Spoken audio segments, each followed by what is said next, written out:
If you go on thus, you will kill yourself. It is not wisdom Greek to second Greek against yourself. I pray thee cease that counsel which falls as profitless on mine ears as water in a sieve. Give me no counsel, nor let no comforter delight mine ear, save such a one whose wrongs do match with mine.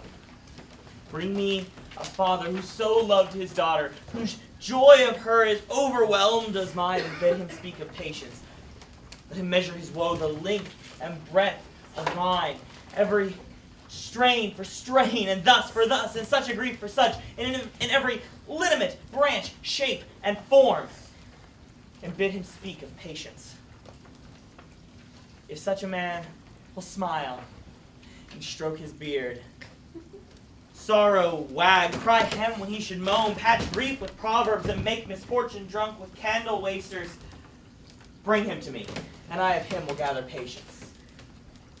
But there is no such man. For, brother, men can speak and give counsel to that grief which they themselves do not feel, but feeling it, that grief turns to passion, which before would have given precipitable medicine to rage, and fetter strong madness in a silken thread, charm H to air, and agony to word. No. No. 'Tis all men's office to speak patience to those whose heads ring under the load of sorrow, but no man's virtue or sufficiency to be so moral when he endure the like himself.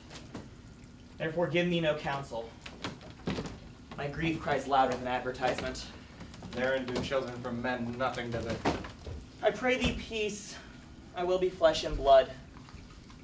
There was never yet philosopher who could endure the toothache patiently, though they writ in the style of gods and made a push at chance and sufferance. Yet, bend not all the harm on yourself. Make those who do offend you suffer too. There thou speakst reason. Nay, I shall do so. My soul doth tell me Hero is belied. This shall Claudio know, and the prince, and all those who do wrong. Hey, here comes the Prince of Claudio hastily. Good evening. Good evening. Good day to both of you. A moment, my lords. We are in some haste, Leonardo.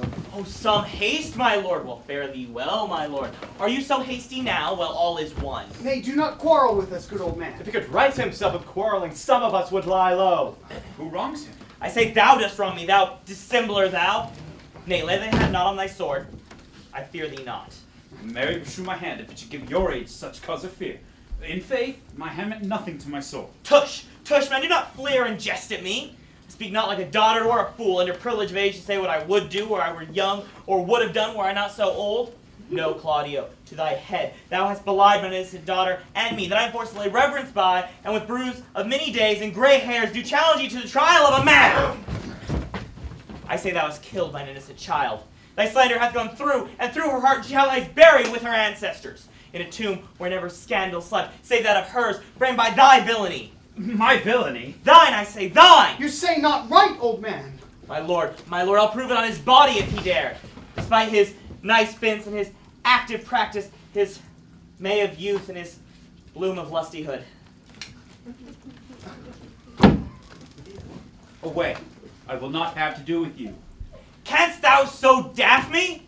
I say thou hast killed my child. If thou killst me, boy, thou wilt have killed a man. He will kill the both of us, men indeed. But 'tis no matter. Let him kill one first. Win me and wear me! Let him answer me! Ha! Come, follow me, boy! Come, sir! Come, boy! Son, come, follow me! Come, sir, I'll whip you from your farting bent! As a gentleman I will! Brother! Hold your content. God knows I loved my niece, and she is dead, slighted to death by villains who dare as well answer a man indeed as I may take a serpent by the tongue! Boys, apes, jacks, braggarts, milksops! Brother Anthony! Hold your content. What? Man, I know them, yea, and I know exactly what they wage to the utmost scruple. Fashion-monging, outfacing, scrambling boys who lie, deprave, clog, and slander, go antically, and spread 1,000 words of how they might hurt their enemies. Ow, ow, ow. If they durst. And that is all. But brother Anthony. Come now, do not you meddle. Let me deal in this! Gentlemen, both! Ow.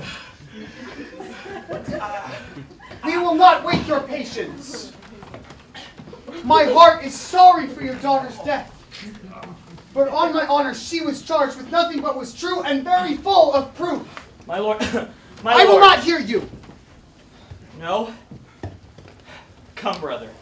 Away. I will be heard. And shall, or some of us will smart for it. See, here comes the man we came to seek. Now, senor, what news? Good day, my lord. Good day. You are almost come to part, almost a fray. We had like to have had our two noses snapped off by two old men, I without teeth. Leonardo and his brother. What thinkest thou? Had we fought, I doubt we should have proved too young for them. In a false quarrel, there is no true valor. I came to seek you both. We have been up and down to seek thee, for your high proof melancholy would fain have thee beaten away. Wilt thou use thy wit? It is in my scabbard. Shall I draw it? Dost thou wear thy wit by thy side? Never any did so, though very many have been beside their wit. Why, will bid thee draw, as we do the minstrels. Draw to pleasure us. As I am an honest man, he looks pale. Art thou sick or angry? What courage, man? What though care killed a cat? Thou hast mettle enough indeed to kill care. Sir, I will meet your wit in the career, and you charge it against me. I pray you choose another subject. Nay then, give him another staff. This last was broke off. By this light he changes more and more. I think he be angry indeed. Well, if he be, he knows how to turn his girdle. Shall I speak a word in your ear? God bless me from a challenge. You are a villain. I jest not. I will make it good how you dare, with what you dare, and when you dare it. Do me right, or I will protest your cowardice. You have killed a sweet and innocent lady, and her death shall fall heavy on you. Let me hear from you. Well, I will meet you. So I may have good cheer. A feast! A feast! In faith, I thank him. He hath nipped me to a calf's head and a capon, which, if I do not carve most curiously, say my knife's not. Shall I not find a woodcock too? Sir, your wit ambles well. It goes easily. I'll tell thee how Beatrice praised thy wit the other day. I said thou hadst a fine wit. True, said she. A fine little one. No, said I, a great wit. Right, said she, a great gross one. Nay, said I, a good wit. Just, said she, it hurts nobody. Nay, said I, the gentleman is wise. Certain, said she, a wise gentleman. Nay, said I, he hath the tongues. That I believe, said she, for he swore to me a thing on Monday night which he forswore on Tuesday morning. There's a double tongue. There's two tongues. Thus did she an hour together translate thy particular virtues. Yet at last she concluded with a sigh, thou wast the properest man in Italy. For the which she wept heartily. Said she cared not. Aye, that she did, and for all that. But if she did not hate him deadly, she would love him dearly. The old man's daughter told us all. All, and moreover, God saw him when he was hid in the garden. But when shall we set the savage bull's horns on the sensible Benedict's head? Yea, and text underneath, here lies Benedict, the married man. Fare you well, boy. You know my mind. I will leave you now to your gossip-like humor. You break jests as braggarts do their blades, which God be thanked hurt not. My lord, for your many courtesies I thank you. I must discontinue your company. Your illegitimate brother is fled Messina. You have among you killed a sweet and innocent lady. And for my lord Lackwit there, he and I shall meet. Until then, peace be with him.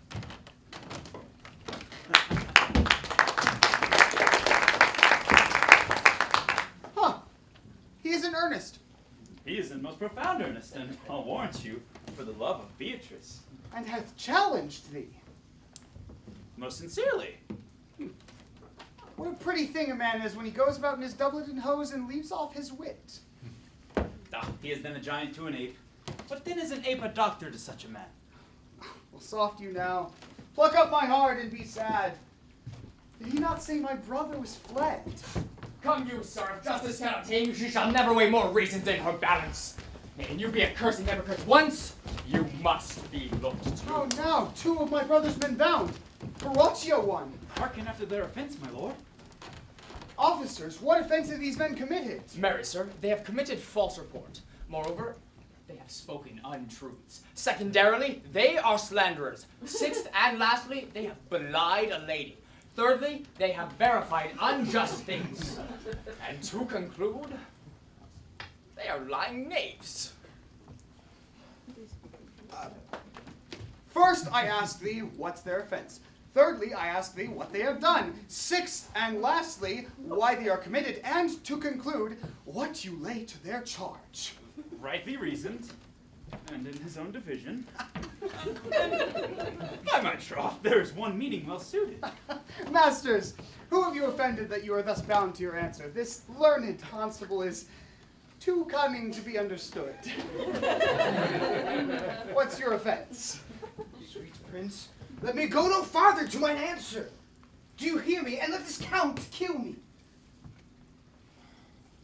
I have deceived even your very eyes. Which your wisdoms could not discover, these shallow fools have brought to light. Who in the dark night overheard me confessing to this lady how your brother, Don John, incensed me to slander the lady hero. How you shamed her when you should have married her. My villainy they have upon record, which I'd rather see with my death than repeat over again to my shame. The lady is dead upon mine and my master's false accusations. And briefly, I desire nothing but the reward of a villain. Runs not this speech like iron through your blood? I have drunk poisons while he uttered it. And my brother set thee onto this? Yea, and paid me richly for the practice of it. He is composed and framed of treachery, and fled he is upon this villainy. Oh, hero. Oh, sweet hero. Now thy image doth appear in the rare semblance I loved it first. Come, bring away the plaintiffs. By this time our sexton hath reformed Signor Leonato of the matter. And masters, do not forget to specify, when time and place shall serve, that I am an ass.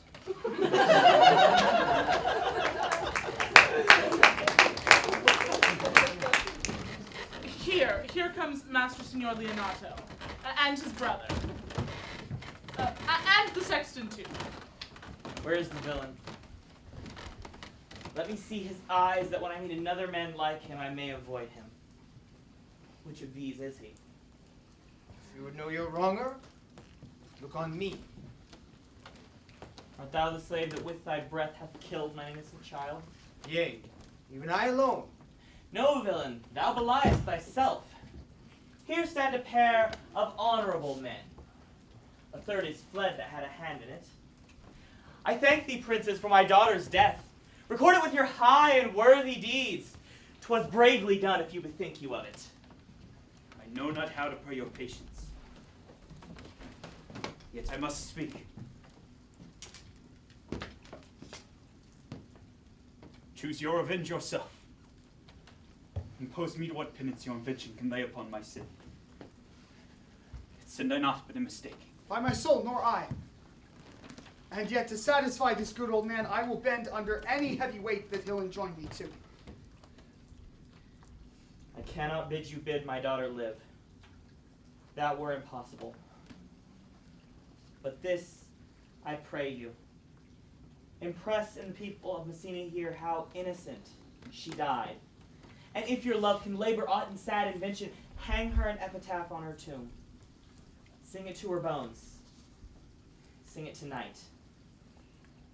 Then come you to my house. And since you could not be my son-in-law, be yet my nephew.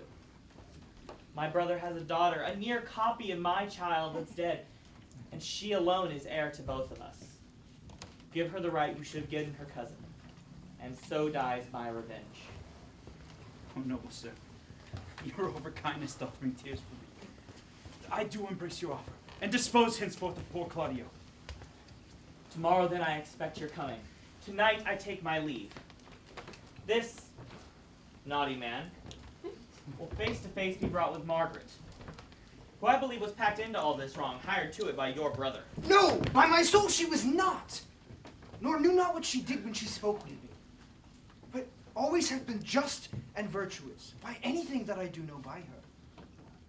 Moreover, sir, though indeed this matter be not under black and white, this plaintiff here, the offender, did call me an ass. I beseech you, let it be remembered in their punishment. Also, the watch overheard them speak of the one deformed, the villain in the dark boots. They say he had borrowed money in God's name, the which he hath used so long, and not paid back, that men grown hard-hearted, and will never lend money in God's name. Pray you examine them upon that point. I thank thee for thy care and honest pains. Your worship sounds like a most reverent and thankful youth. There's for thy pains. God save the foundation.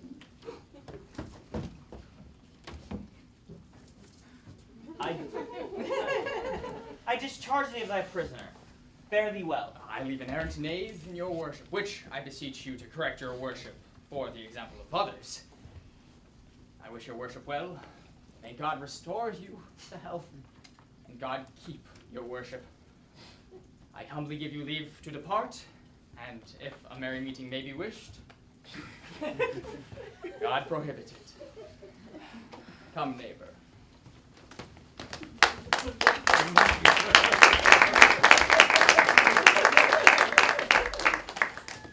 Until tomorrow, my lords, farewell. Farewell, my lords. We will look for you tomorrow. We will not fail. Tonight, I'll mourn with Hero. Bring you these fellows on. We'll talk with Margaret of how her acquaintance grew with this lewd fellow.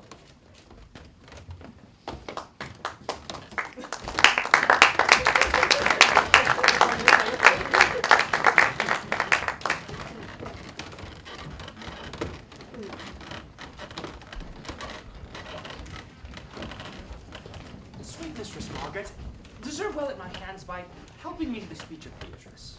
Will you then write me a sonnet in praise of my beauty? In such a high style, Margaret, no man living shall come over it. For in most comely truth, thou deservest it. To have no man come over me, why shall I always keep below the stairs? Your wit is like the greyhound's mouth that catches. Oh, and yours is blunt as the fencer's foils, which hit, but hurt not.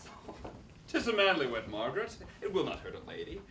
And now I pray thee, call for Beatrice. I give thee the bucklers. Oh, give us the swords, we have bucklers of our own. Oh, if you use them, Margaret, you must put in the pikes with a vice, and they're dangerous weapons for maids. Well, I will call Beatrice to you, who I think hath legs. And therefore will come. Huh.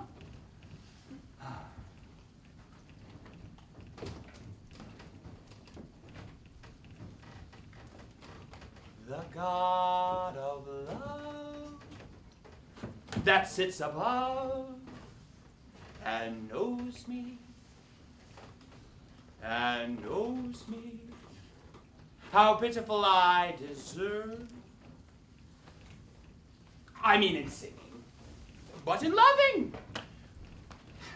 Leander the good swimmer, Troilus the first employer of panders, in a whole book full of these quantum carpet mongers, whose names yet run evenly in the smooth road of a blank verse. Why, they were never so truly turned over and over as my poor self in love. Mary, I cannot show it in rhyming. I've tried. I can find no rhyme to lady, but baby. An innocent rhyme. For scorn, horn. A hard rhyme. For school, fool. A babbling rhyme. A very ominous endings. No, I cannot show it in rhyming. Nor can I woo in festival terms. Lady Beatrice, would you come when I called thee? Yea, senor, depart when you bid me. Oh, stay but till then. Then is spoken, fare thee well now. But yet, ere I go, let me go with which I came, which is in knowing what hath passed between you and Claudio. Only foul words. And thereupon I will kiss thee. All foul words is but foul wind, and foul wind is but foul breath, and foul breath is noisome. Therefore I will depart unkissed. Thou hast frighted the word out of his right sense, so forcible is thy wit. But I tell thee plainly, Claudio undergoes my challenge, and either I must shortly hear from him, or I will subscribe him a coward. And now I pray thee, for which of my bad parts didst thou first fall in love with me? For them altogether. Which maintain so politic a state of evil, they would not admit any good part to intermingle with them. But for which of my good parts did you first suffer love from me? Suffer love, a good appetite. For I do indeed suffer love. I love thee against my will. In spite of your heart, I think. Alas, poor heart. If you spite it for my sake, I'll spite it for yours. I could never love that which my friend hates. Ah, thou and I are too wise to woo peaceably. Seems so in this confession. There's not one wise man among 20 would praise himself. In old instance, Beatrice, will live the time of good neighbors. If a man do not erect a tomb in this age, ere he dies, he will live no longer in monument than the bell rings and the widow weeps. And how long is that, think you? Question. Why an hour in clamor and a quarter in room? It is most expedient for the wise if Don Worm, his conscience find no impediment to the contrary, be the trumpet of his own virtues, as I am to my own. So much for praising myself, who, I myself will bear witness, is praiseworthy. And now I pray thee, how doth your cousin? Very ill. And how do you? Very ill too. Serve God, love me, and marry. And there I will leave you too, for here comes another in haste. Madam, you must come to your uncle. Yonder's all coiled at home. It is proven my lady hero has been falsely accused, the prince and Claudio mightily abused, and Don John, who is author of all, is fled and gone. Will you come presently? Will you go hear this news, Signor? I will live in thy heart, die in thy lap, and be buried in thy eyes. And moreover, I will go with thee to thy uncle's.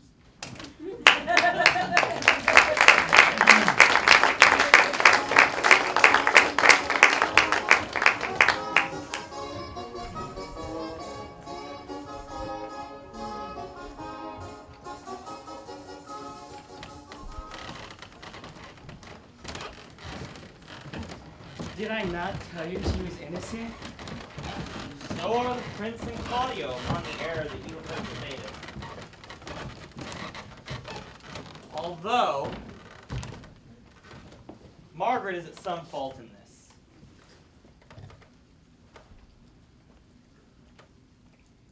Although against her will, as it appears in the true course of the question. Well, I'm glad all things work out so well.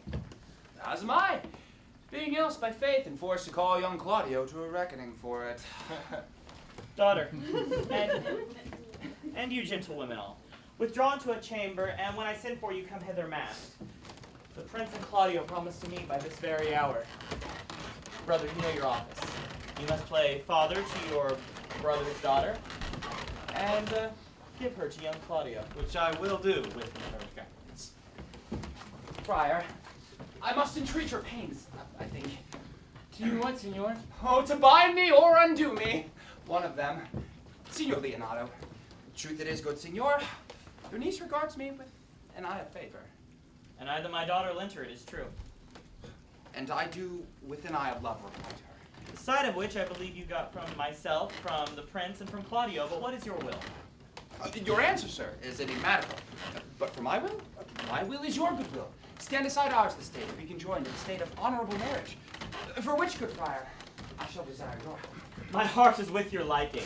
And my help. Here comes the Prince and Claudio. Good morrow to this fair assembly. Good morrow, Prince. Good morrow, Claudio.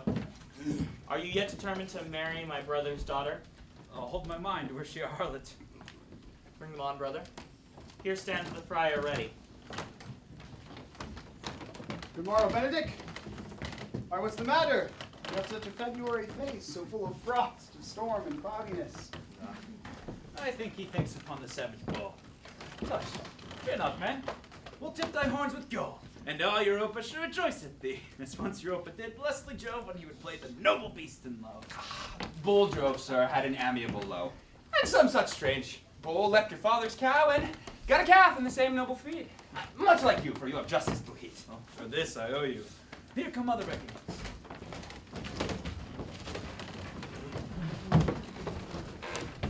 Now, which is the lady I must seize upon? Same as she. And I do give her you. Why then, she's mine. Sweet, let me see your face. No. Not before you take her hand before this holy friar and swear to marry her. Give me your hands before this holy friar.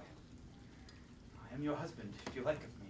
And when I lived, I was your other wife. And when I loved, you were my other husband.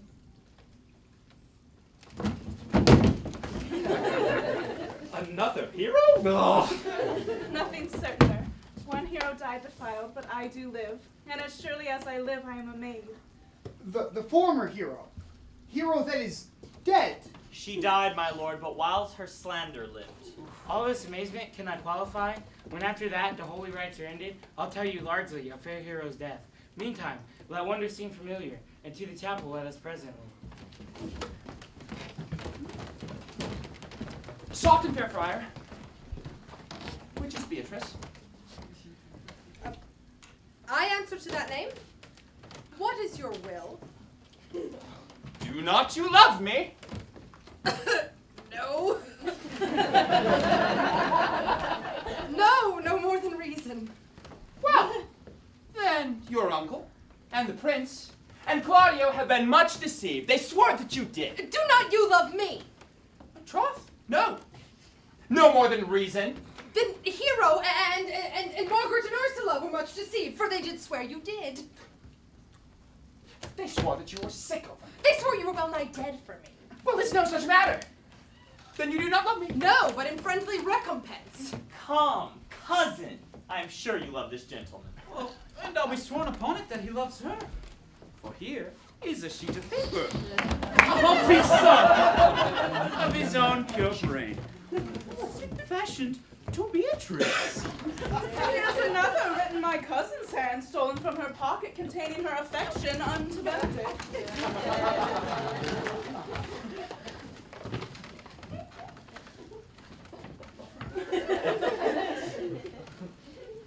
A miracle. Here's our hands against our own hearts. Come, I will have thee. But by this light I take you for pity. I would not deny you, but by this day I yield upon great persuasion, and partly to save your life, for I was told you were in a consumption. Peace. Oh, stop your mouth. How dost thou, Benedict, the married man? I'll tell thee what, Prince.